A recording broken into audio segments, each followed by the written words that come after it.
सभी को जय माता दी। आज मैं आप लोगों के बीच एक बहुत ही प्यारा सा दर्द भरा एक माता जी का विदाई गीत लेकर के आई हूँ। माता रानी 9 दिन से घर में थी और जा रही हैं, तो देखो भक्त उनके बच्चे क्या कह रहे हैं माता जी से, इस गीत के माध्यम से सुना रही हूँ। पूरा सुनना और कैसा लगेगा कमेंट बॉक्स में ज़रूर बताना। निक नाही लागी मैया घर आंगनवा हो कि तोहरे गइले ना, हो कि तोहरे गइले ना। सुन लागे सब संसारवा हो कि तोहरे गइले ना। सुन लागे घर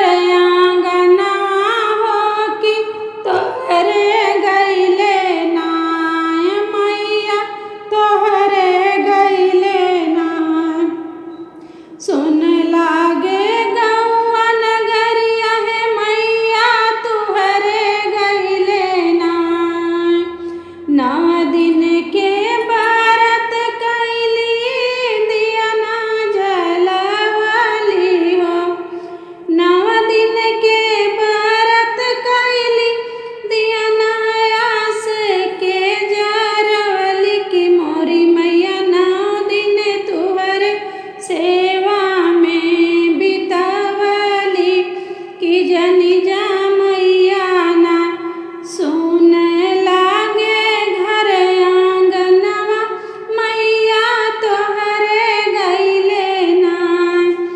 ममता के छाव मिलल माई हो तुहरी आचरवा हो कि तुहरे गइले ना, हो कि तुहरे गइले ना।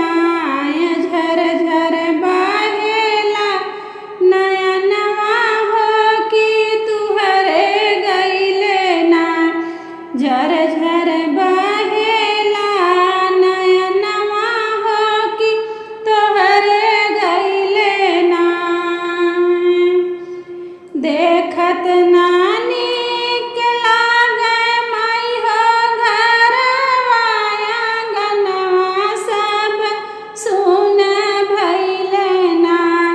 सब सुन लागे ना।